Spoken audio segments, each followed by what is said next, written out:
भगवते वासुदेवाय।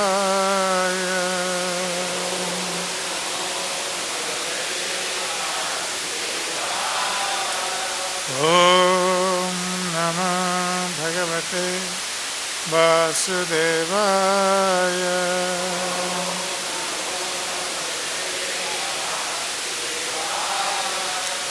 ॐ नमो भगवते वासुदेवाय।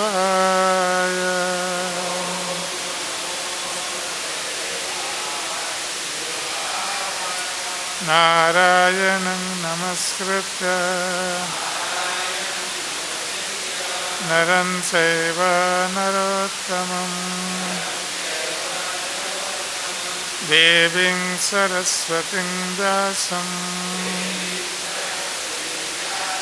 ततो जयमुदीरये। नष्टप्रायेषु अभद्रेषु नित्यं भागवत सेवया भगवती उत्तमश्लोके भक्तिर्भवति नैष्टिके। मूकं करोति वाचालं पङ्गुलङ्घयते गिरिं यत्कृपातमहं वन्दे श्रीगुरुं दीनतारिणं श्रीपरमानन्दमाधवम्।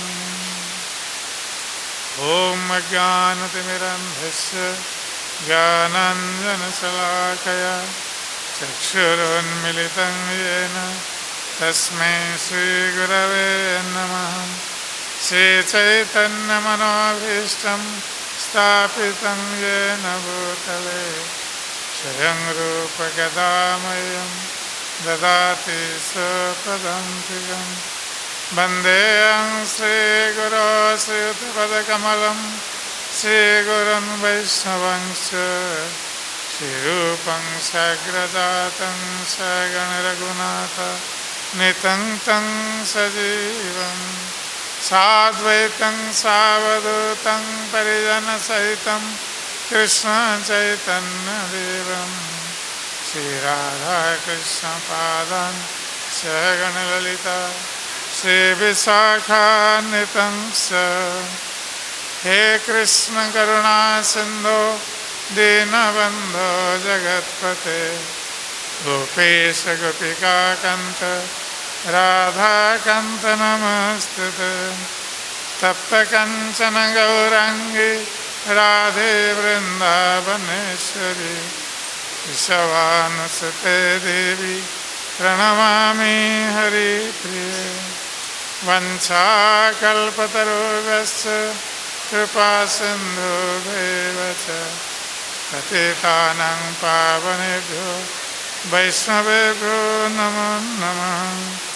नमो महावदान्नाय कृष्णप्रेमप्रदायते कृष्णाय कृष्णचैतन्य नाम्ने गौरतिसे नमः। जय श्री कृष्ण चैतन्य प्रभु नित्यानंद श्री अद्वैत गदाधर शिवासादि गौरभक्तवृंद।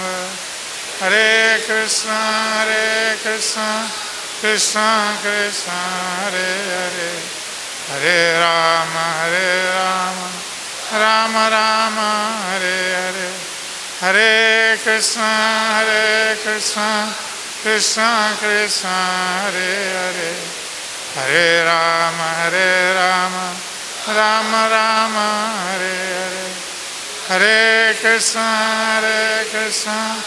कृष्ण कृष्ण हरे हरे हरे राम राम हरे हरे।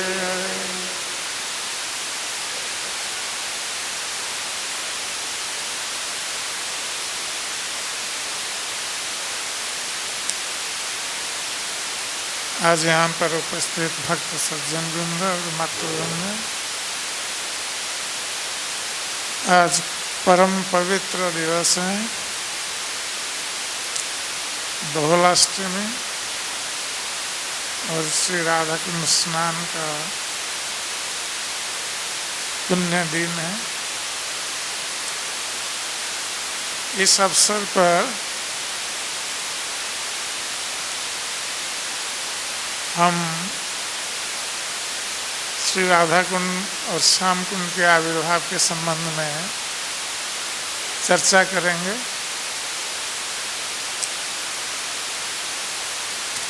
और विशेष रूप से ये दिन बहुलाष्टमी के नाम से भी जाना जाता है। तो ये श्री राधा कुंड और श्याम कुंड है, ये बहुला वन के अंतर्गत आता है। तो ये वृंदावन के उपवन है। और हम लोग जानते हैं कि ये बहुला एक गोपी थी भगवान कृष्ण की, और उनके नाम से भी एक वन है, बहुला वन। माता जी लोग, आप लोग शांत बैठ सकते हैं?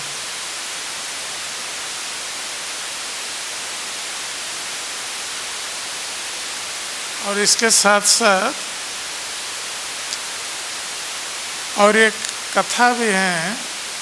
बहुला एक गाय थी, उसके संबंध में कथा है कि वो गाय बहुला वन में एक कुंड है, वहाँ पानी पीने गई थी। तो वहाँ एक बाघ भी आया था पानी पीने के लिए, और उसने गाय को पकड़ा खाने के लिए। उस गाय ने बाघ से कहा कि मेरा एक छोटा बच्चा है घर पर, तो मैं उसको दूध पिला करके आती हूँ, उसके बाद मुझे खाना। तो ये बहुला गाय एक ब्राह्मण के घर पर रहती थी। तो बाघ ने उसको छोड़ दिया इसकी कथा पर विश्वास करके। और वो बहुला जब आई घर पर, अपने बच्चे को कहा कि आज ये अंतिम दिन है मेरा, तुम्हें जितना दूध पीना है पी लो पेट भर करके, कल से तुम्हें मेरा दूध उपलब्ध नहीं होगा। तो जो बछड़ा ने पूछा कि क्या हुआ, उसने कहा कि इस प्रकार बाघ को मैंने वचन दिया है कि तुम्हें दूध पिलाकर मैं जब जाऊंगी तो बाघ मुझे भक्षण करेगा। तो बछड़े ने कहा कि नहीं, मैं तुम्हारे साथ मैं भी जाऊंगा। तो इस प्रकार माँ और बछड़े के बीच जब वार्तालाप चल रहा था, जो ब्राह्मण जिसके घर पर बहुला रह रही थी, तो उसने जब सुना तो उसने कहा कि मैं भी चलूँगा। तो तीनों आए बाघ के पास, और सभी कह रहे हैं कि हमें खा दो, इसको छोड़ दो। तो इस प्रकार जब सभी कह रहे थे, तो फिर अंत में बाघ ने सभी को छोड़ दिया, क्योंकि वो परीक्षा ले रहा था बहुला के वचन की, वो धर्म था। तो इसलिए वो बहुला गाय बहुत प्रसिद्ध है अपने वचन की रक्षा के लिए। जैसे हम लोग जानते हैं कि भगवान रामचंद्र अपने वचन के पक्के थे। रघुकुल रीति सदा चली आई, प्राण जाए पर वचन न जाए। तो जब कोई वचन देता है किसको, उसकी रक्षा करना उसका धर्म बन जाता है। तो इस उपाख्यान से हम ये शिक्षा प्राप्त करते हैं कि कभी कभी लोग वचन देकर फिर अपने वचन को निभाते नहीं हैं। तो ये वस्तुतः धर्म का पालन नहीं करते हैं लोग। और हम जब भक्ति मार्ग में आए हैं और कि परम धर्म का अभ्यास कर रहे हैं। सभी पुंसा परो धर्म यह तो भक्ति अधोख्य। तो भगवान कृष्ण के चरणों में भक्ति ये परम भक्ति है, तो ये परम धर्म है। इसलिए भक्तों को भी अपने वचनों को निभाना चाहिए, सत्य बोलना चाहिए, और ये आवश्यक है धर्म की रक्षा के लिए और धर्म के मार्ग पर आगे बढ़ने के लिए। यद्यपि ये कलियुग है और साधारणतः लोग, कलियुग के लोग झूठ बोलने में अभ्यस्त हैं, तो फिर भी हम जब कम से कम भक्ति मार्ग में आए हैं तो हमें ये ध्यान रखना आवश्यक है। ये ब्राह्मण का एक गुण वस्तुतः है, भक्त का गुण तो और बहुत अधिक है। ये साधारण ब्राह्मण का भी ये गुण है कि ब्राह्मण सत्य बोलेगा, जो भी हो। तो ये घटना कार्तिक महीने में घटित हुई थी, इसलिए आज का दिन बहुलाष्टमी के नाम से जाना जाता है। ये कार्तिक कृष्ण पक्ष अष्टमी तिथि और इसी दिन राधा कुंड और श्याम कुंड का आविर्भाव भी हुआ था। यद्यपि इसके संबंध में दो मत हैं।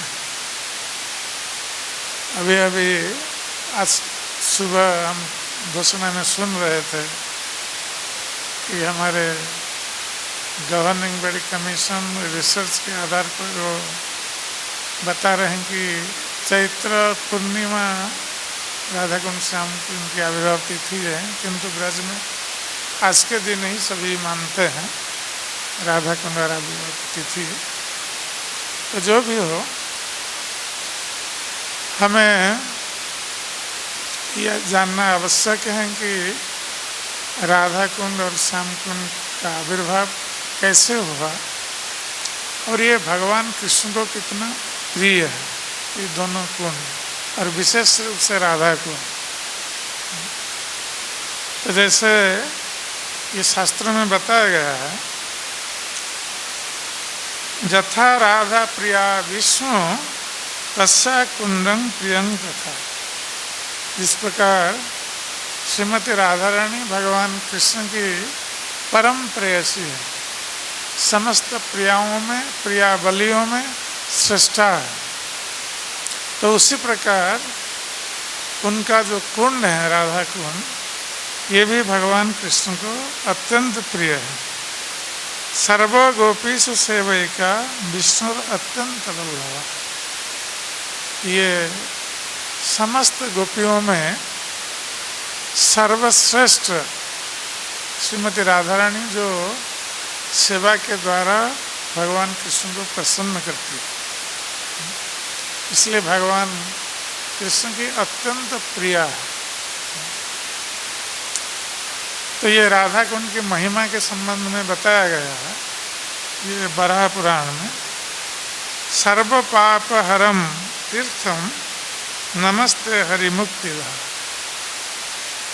तो ये श्री राधा कुंड ये सर्व पाप हर, व्यक्ति के सारे पापों को नष्ट करने में समर्थ है। तो जो और हरि मुक्ति दा, ये भगवान हरि के चरणों में मुक्ति प्रदान करते हैं राधा के।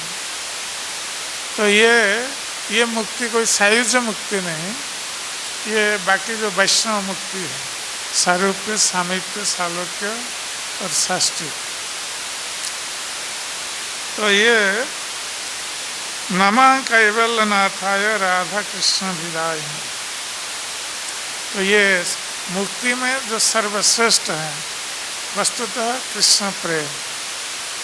श्री राधा कुंड में स्नान करने पर व्यक्ति सारे तीर्थों में एक साथ स्नान कर लेता है, क्योंकि श्री राधा कुंड और श्याम कुंड में सारे तीर्थों का, संसार के जितने तीर्थ हैं सारे तीर्थों का जल समाहित है।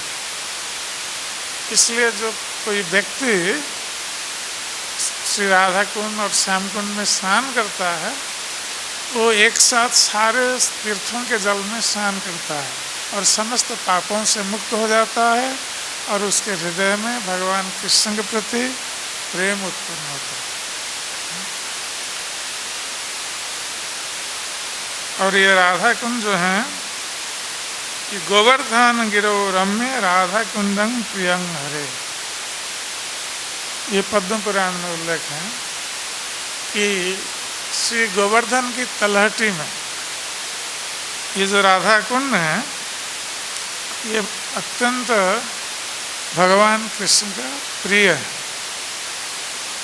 कार्तिक बहुलाष्टम्य तत्र स्नात्वा हरे प्रिय, और कार्तिक महीने में इस बहुलाष्टमी के दिन जो श्री राधा कुंड में स्नान करता है, वो भगवान हरि का अत्यंत प्रिय बनता है, अर्थात वो प्रेम भक्ति को प्राप्त होने पर प्रिय बनेगा। तो ये महिमा है श्री राधा कुंड की।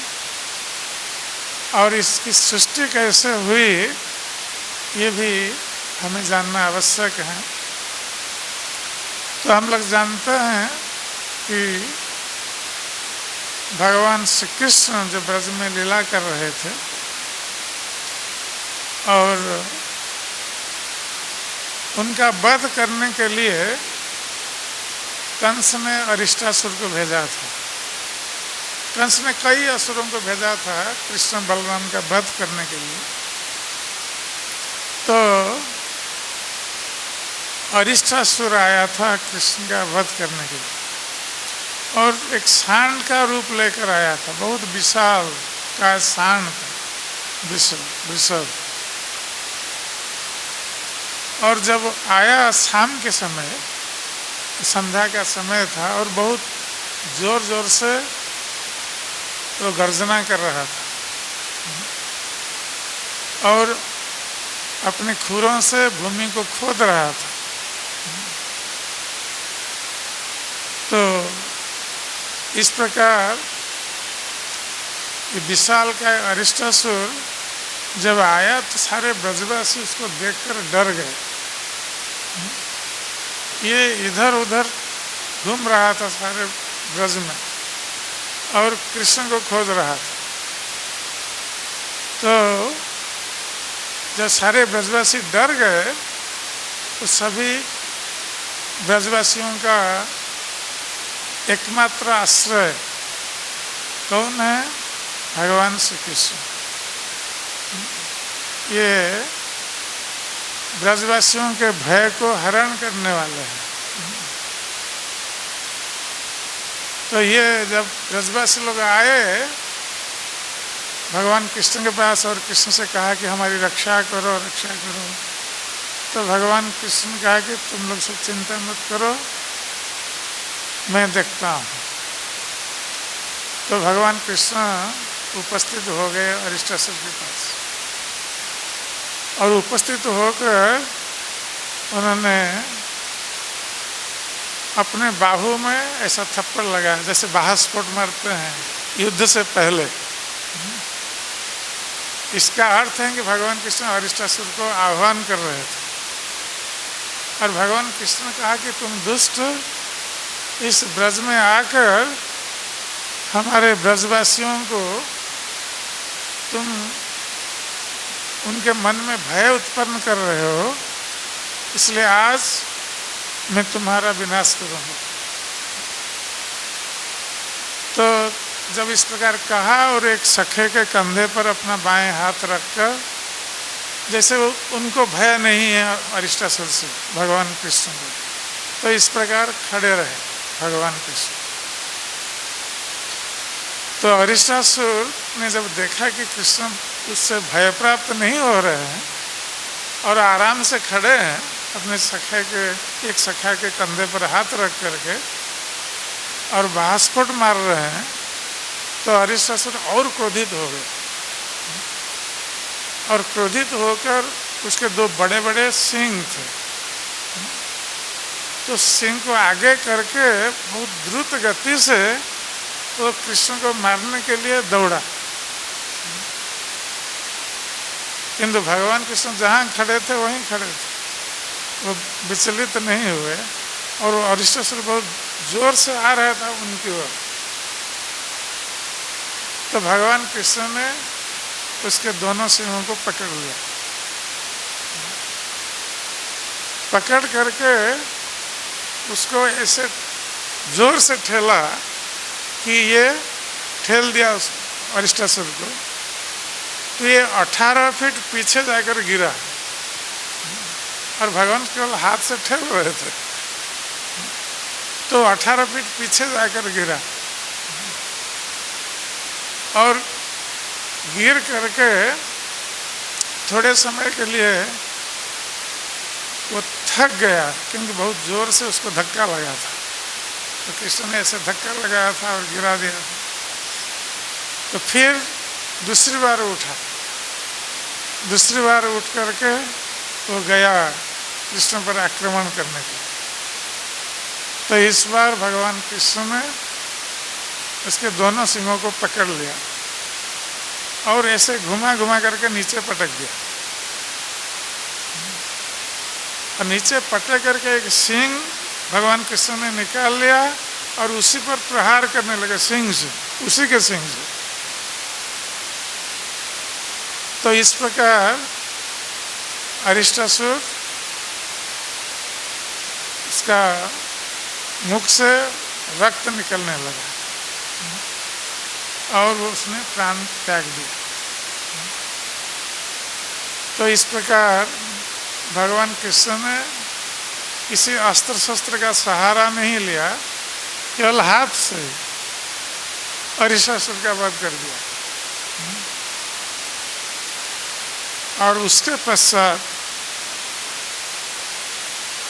भगवान कृष्ण सारे ब्रजवासियों को, ब्रजजन भयहारी, सारे ब्रजवासियों के भय को हरण करने के उपरांत वो गोपियों के साथ रासलीला करना चाह रहे थे। तो जब भगवान कृष्ण गए गोपियों के पास और श्रीमती राधा रानी का आलिंगन करना चाहा, तो श्रीमती राधा रानी ने कहा परिहास में कि तुम हमें स्पर्श नहीं कर सकते हो। तो भगवान कृष्ण ने कहा कि क्यों? हाँ, अभी अभी तुमने एक गो हत्या की, गोवंश की हत्या की, इसलिए गो हत्या का पाप लगा है। तो भगवान कृष्ण ने कहा कि ये तो कोई गौ नहीं था, ये तो एक असुर था जो सांड के रूप में आया था, इसलिए हमने उसका वध किया है।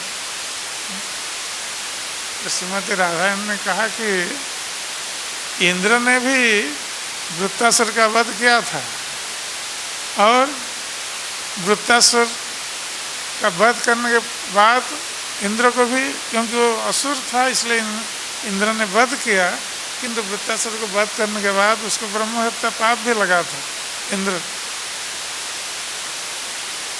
तो इसलिए ये गोहत्या का पाप लगेगा तुम्हें।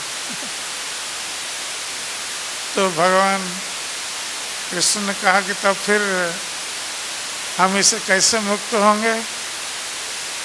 तो श्रीमती राधा ने कहा कि तुम एक काम कर सकते हो, सारे संसार में जितने तीर्थ हैं, सारे तीर्थों में जाकर तुम्हें स्नान करना पड़ेगा, तब जाकर तुम इस गोहत्या पाप से मुक्त हो सकते हो। तो भगवान कृष्ण ने कहा कि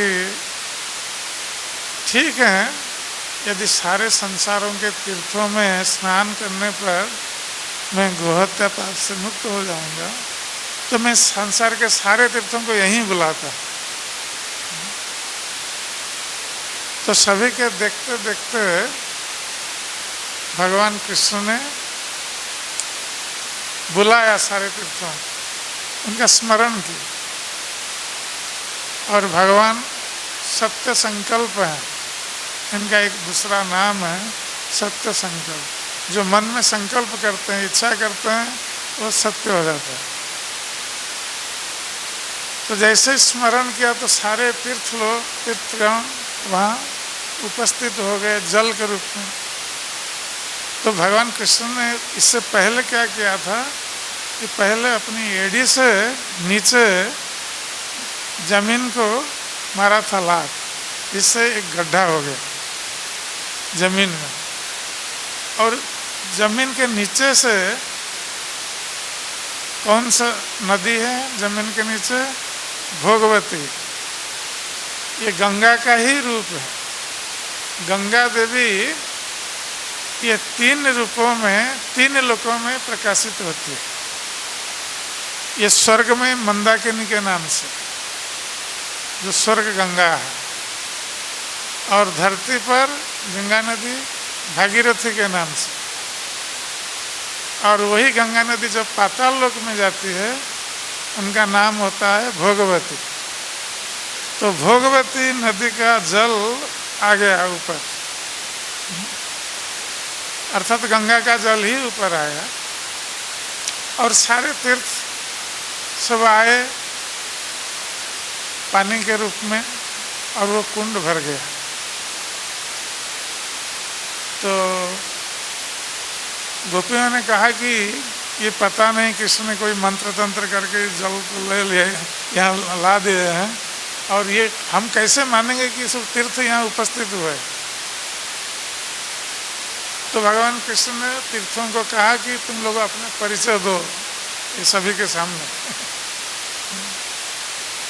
तो सारे तीर्थ एक एक करके अपना परिचय दे रहे हैं। उन्होंने अपने स्वरूप ग्रहण किया, सारे तीर्थ अपने अपने स्वरूप को ग्रहण किए।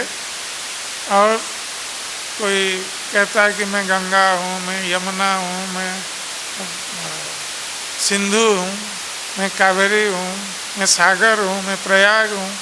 तो इस प्रकार अलग अलग नाम ले ले करके सब प्रवेश कर रहे हैं उस उनके कुंड में।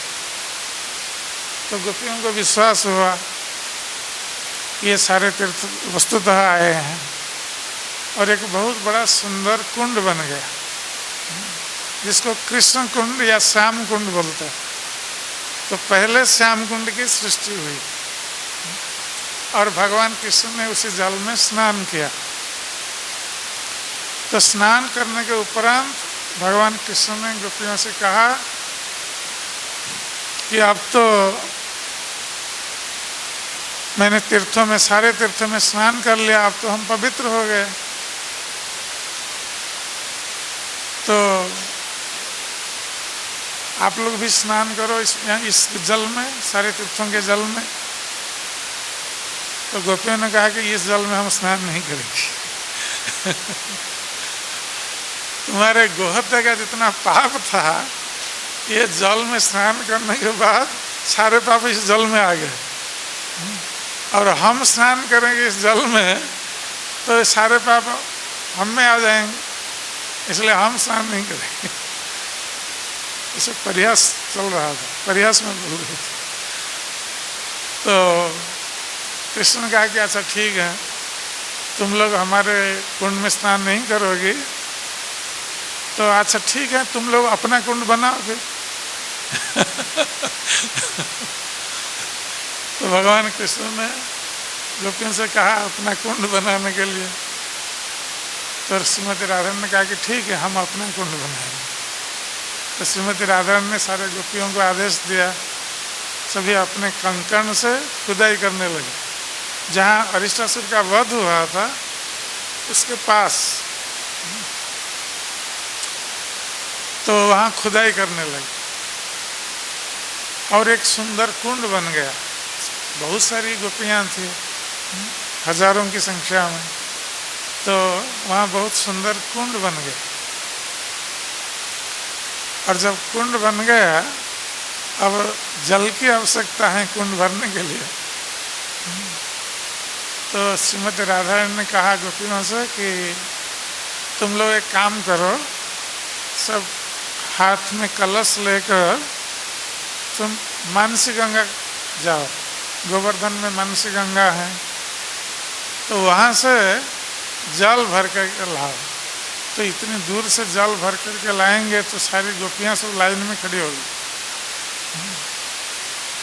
तो वहाँ से जल भर करके एक दूसरे को, दूसरा तीसरे को इस प्रकार सब दे रहे हैं और उनको बहुत परिश्रम हो रहा है इतनी दूर से जल लाने के लिए और ये कुंड भरना है। तो भगवान कृष्ण को थोड़ी दया आई कि गोपियाँ बहुत परिश्रम कर रही हैं। तो उन्होंने कहा तीर्थों से कि तुम लोग जाओ राधा रानी से प्रार्थना करो, क्योंकि उनकी अनुमति के बिना उनके कुंड में तुम लोग प्रवेश नहीं कर सकते, इसलिए श्रीमती राधा रानी से प्रार्थना करो।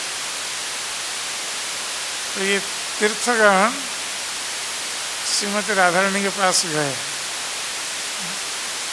और उनके चरणों में प्रणति निवेदन करते हुए तीर्थों ने श्रीमती राधा रानी की प्रार्थना की।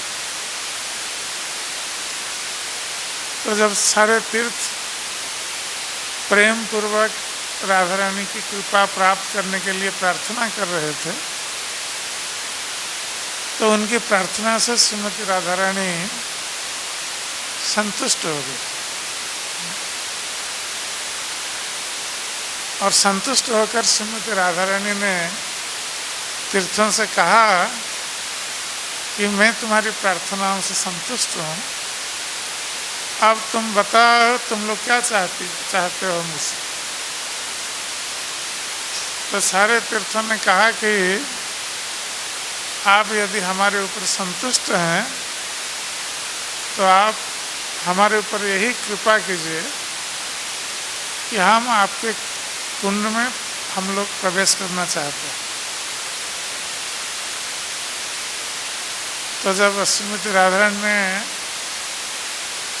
ये बात सुनी तो समझ गए कि ये सब कृष्ण का प्लान है।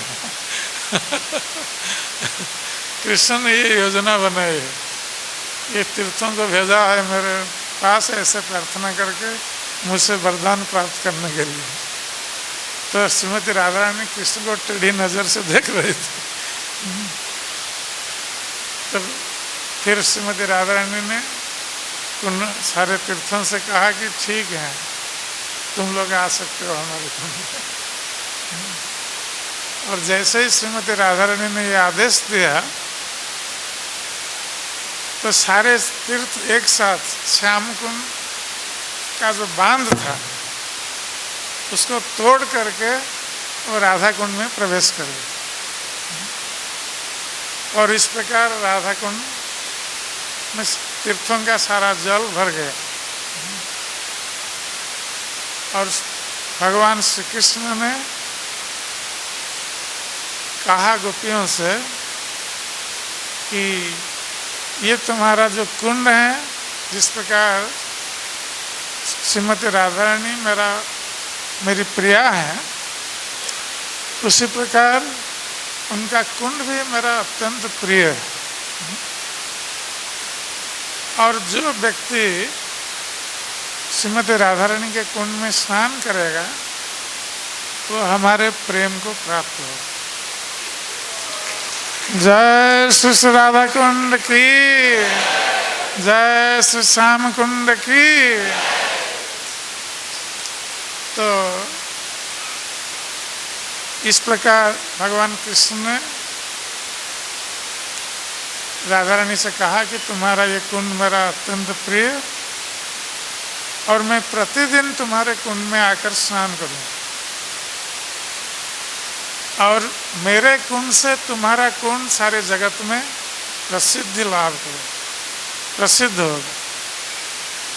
तो इसलिए श्याम कुंड को बहुत कम लोग जानते हैं, किंतु राधा कुंड के नाम से सारा जगत जानता है राधा कुंड। तो भगवान कृष्ण ने इस प्रकार प्रसिद्धि प्रदान की श्रीमती राधा रानी के कुंड को।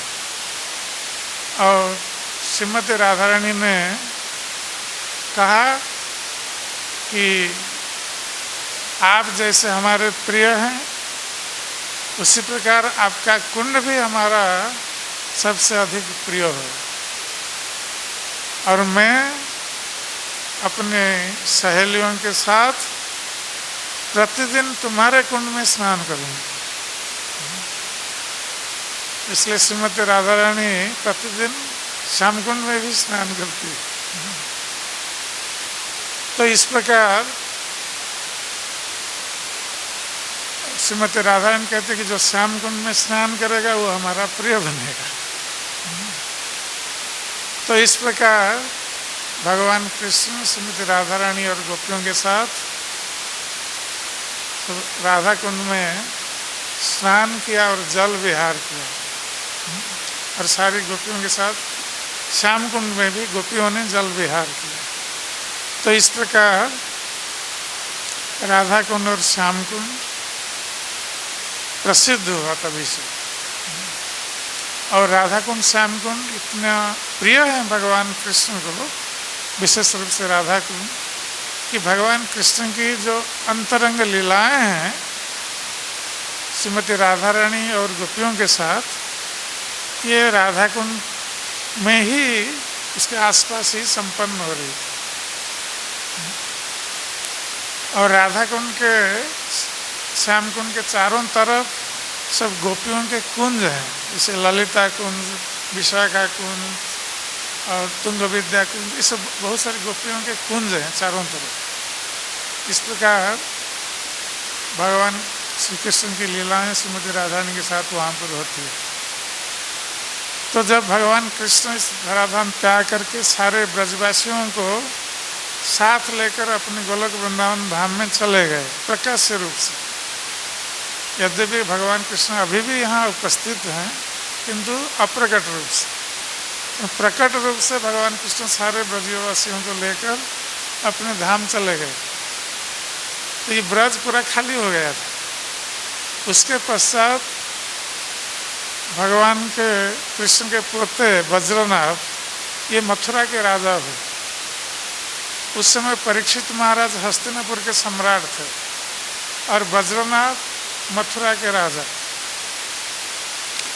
तो वज्रनाभ ने भगवान कृष्ण के जितने लीला स्थान हैं ब्रज में, क्योंकि उस समय तो ब्रज शून्य था, कोई मनुष्य या पशु कोई नहीं थे यहाँ पर, सभी मुक्त हो गए थे, सब कृष्ण के साथ चले गए थे गोलोक वृंदावन।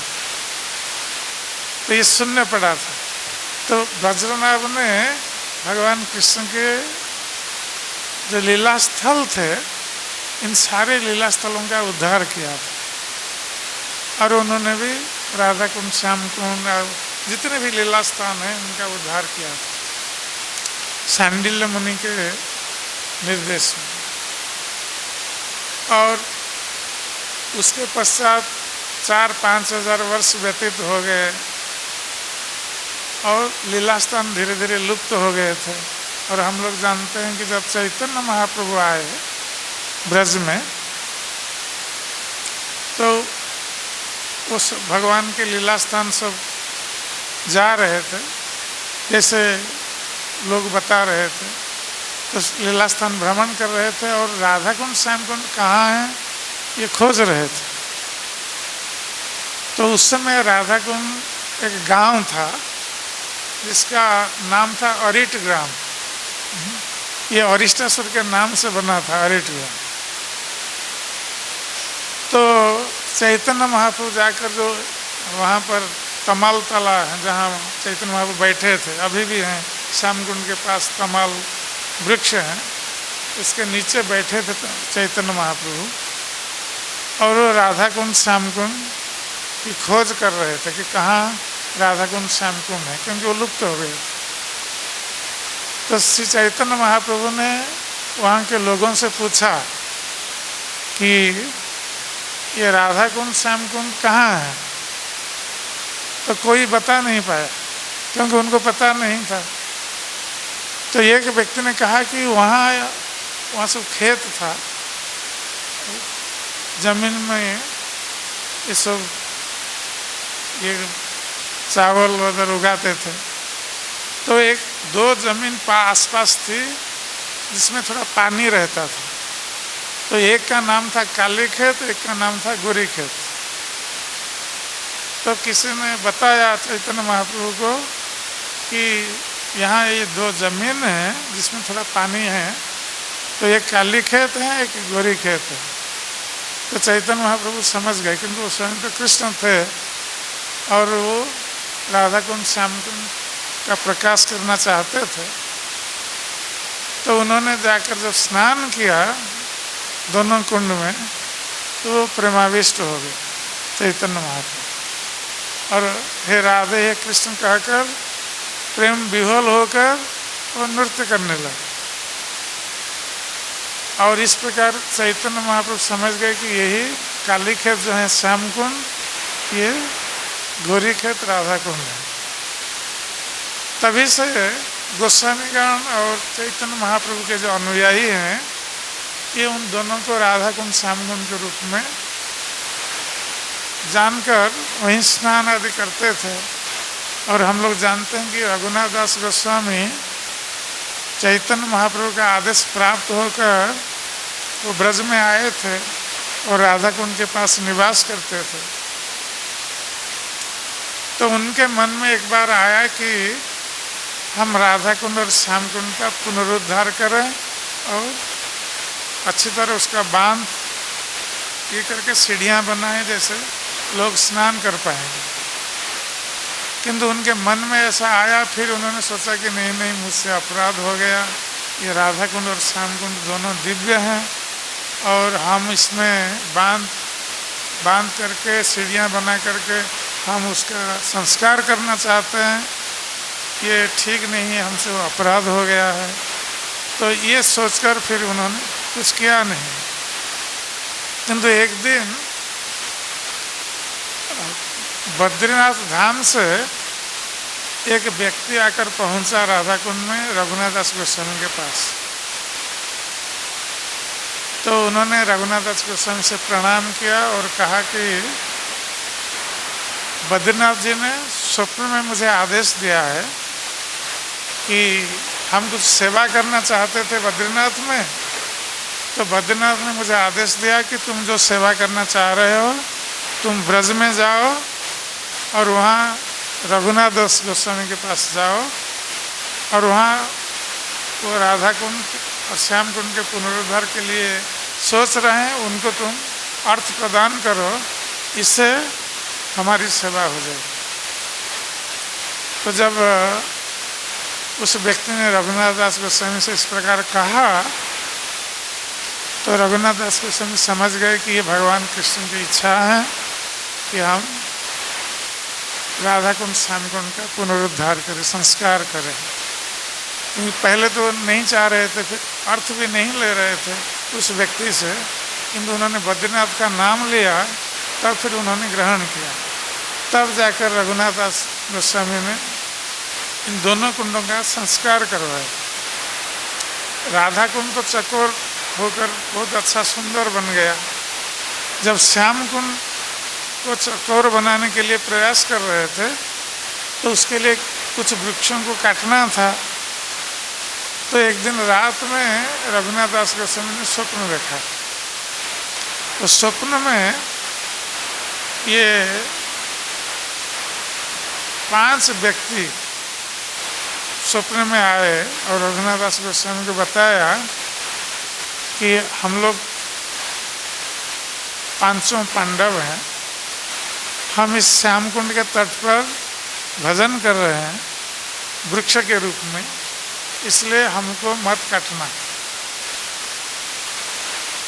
और रघुनाथ गोस्वामी सोच रहे थे कि इन वृक्षों को काट कर वो चकोर बनाएंगे श्याम कुंड को। जब इस स्वप्न में इस प्रकार उन्होंने ये आदेश प्राप्त किया, तो फिर उन्होंने उन वृक्षों को नहीं काटा। वृक्षों के रूप में पांडव भजन कर रहे थे, इसलिए श्याम कुंड थोड़ा टेढ़ा मेढ़ा होकर बना, वो चकोर नहीं बना। तो इस प्रकार राधा कुंड और श्याम कुंड आज जिस प्रकार हम देख रहे हैं इस स्थिति में हैं, और बीच में 1-2 बार संस्कार भी हुआ है राधा कुंड श्याम कुंड का। तो ये जो महिमा है राधा कुंड और श्याम कुंड की, ये जो लोग नहीं जानते हैं इसकी महिमा वो समझ नहीं सकते। एक बार हम गोवर्धन की परिक्रमा कर रहे थे और राधा कुंड में राधा कुंड से हम जा रहे थे गोवर्धन की ओर। कुछ लोग आए थे टूरिस्ट बस में, कुछ लोग उड़ीसा के थे। तो ये लोग राधा कुंड श्याम कुंड दर्शन करके लौट रहे हैं। कुछ स्त्रियां हैं वो आपस में बातचीत करके जा रही है, और हम उड़िया समझते हैं इसलिए हम उन्हें सुना उनकी बात।